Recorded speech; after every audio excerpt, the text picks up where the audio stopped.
What happened with you? You had some experiences like that? Well, I can't imagine people were trying to tell you what to be saying about anything. ESPN? Anywhere. ESPN was the only place that I got rubbed the wrong way. One, they didn't want to pay me, but I think the whole reason why they didn't want to pay me because I embarrassed Woj on TV. I embarrassed him on TV. We was had a situation where he was saying something about Jimmy Butler, and me and Jimmy had a great relationship, and I didn't believe it when he said it. So off air, I called him. We was on commercial break, and I hit him, and he said it wasn't true. And Rachel's my girl, and I told Rachel, don't say it now. Wait till we get back on air.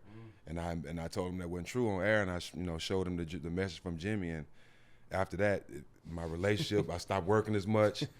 Gina started giving me calls like, we got to start figuring something else. Have you talked to guys at Fox? Like, I knew it was about to be over because nobody never did him like that. But I knew he was full of shit. No, but Dan, on another note, the transition that has been made with someone like a Pat McAfee, transitioning into ESPN and really kind of doing it his way or as close to his way as can be. Obviously, just called out a studio head in Norby Williamson lately. What are your thoughts, kind of being in that and now looking at it from an outside perspective? It's fascinating here, and I think you guys will find much of this very interesting. It's going to take some telling, and I want to be careful because I support people who bet on themselves. I don't want to appear like I'm bitter at ESPN or that I'm not rooting for Pat McAfee because I want everybody to get their money. He's creative. He's charismatic. But what do you guys know about the details of my story? Because the last straw was them letting go of my mentor's son without telling me. But what do you guys know about the previous parts of the story and where it is I was getting in hot water and what I was bumping against when I was bumping against it? I don't know the details, and I don't know if Jack, I don't want to speak for Jack. I'll just say this. I knew from being at ESPN and being from Gina, I knew your show was the show that was one quote away from being kicked off ESPN. That's what I always felt, and that was the mode around. Every time I seen your show, or people talking about your show at ESPN, like that's the show that treads the line. All right, so let me tell you where the backstory is because I think you guys will find fascinating sort of the corridors of power and how some of this stuff works. So John Skipper, the CEO of Meadowlark, was running ESPN, and I was there. I got suspended for silly things. I put up billboards at LeBron's return to Cleveland saying, "You're welcome, Miami," and I got suspended for that. Suspended for that? I got suspended for that. It was a joke. It was funny. It was great. I got suspended for silly things. I got suspended for selling my Hall of Fame vote to Deadspin in baseball because I was like, "Come on, athletes. They're going to use healing things if they're competitive on steroids. Can we stop keeping them out of the Hall of Fame?" And I sort of sold my vote away because I didn't like the moralizing there. But when Skipper leaves, a new president comes in charge and there's a new policy. And the first time I got in trouble with him is when Trump is going after 4 women of color of political power, one of them a refugee from Somalia who is advocating for how inhumane the cages are at the borders where there are brown babies. And what is being shouted at the protest rally is send her back, the crowd of Trump people. And so the first time I get in trouble is calling bullshit on that policy, saying you cannot tell a son of exiles that I'm not allowed to talk about this unless an athlete says about it first, something about it first, so that I can then use him as a meat shield, which is what their policy was. If it's news, you can talk about politics, but I'm like, these microphones matter, man. And I'm not going to just talk about whether the Pacers are better with Halliburton. Like, if you're going to give me the power to represent a minority for you on television, if I'm going to be a Hispanic man with my Hispanic father as a cartoon that we're going to have fun with, because all right, we'll do your game.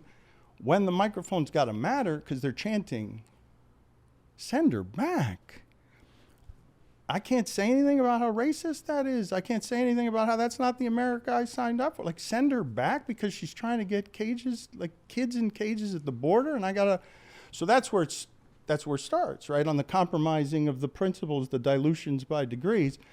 So to have had access at that time to the most powerful man in sports, who was an ally of mine, who wanted me to start little fires, but he's not out, to the Disney power machine after George Floyd, to have, like, to be in there and be like, wait a minute, can I get to Iger and Disney on, like, real change stuff, to now watch cowboy hats make a Mets with Aaron Rodgers that gets to Iger and Disney and gets to the top of the power chain because he's got the power to not need ESPN anymore, because these brands have, like, ESPN needs this now. They have to, so they make all sorts of precedents for him. He can curse on television and everything else. And again, I need to make this clear, like, more power to him, because Pat McAfee, you have done an amazing job of realizing before anybody else did that this was a space that the people who were actually dominating this space weren't as good at competition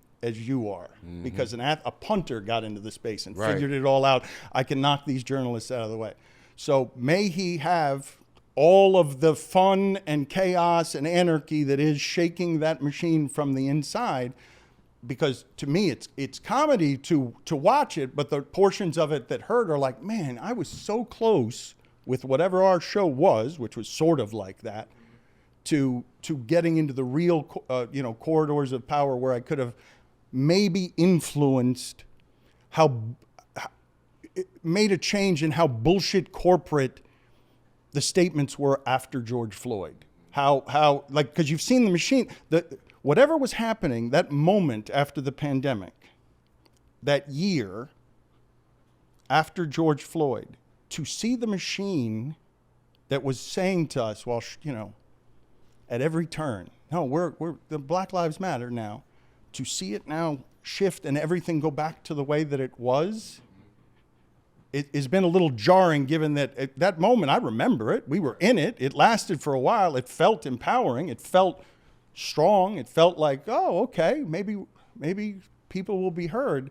To see the machine go right back to where it was, how do I say any of that and walk you guys down that path without sounding like I'm bitter at ESPN or bitter at McAfee? Like, I want to walk that path honestly, but that's how it happened from my viewpoint. So to see him call out by name an executive, when I had to go, and when I said what I said, I had to go meet with Batard in New York, and there were headlines, and then stuff gets leaked about what my salary is, and all the stuff that he's complaining about started happening to us at the end. I enjoyed seeing him call it out. I was surprised to see that there were no consequences for the person that he called out or for him, but it's a new age over there. They have to make the compromises because I think they need him more than he needs them. I said that the other day.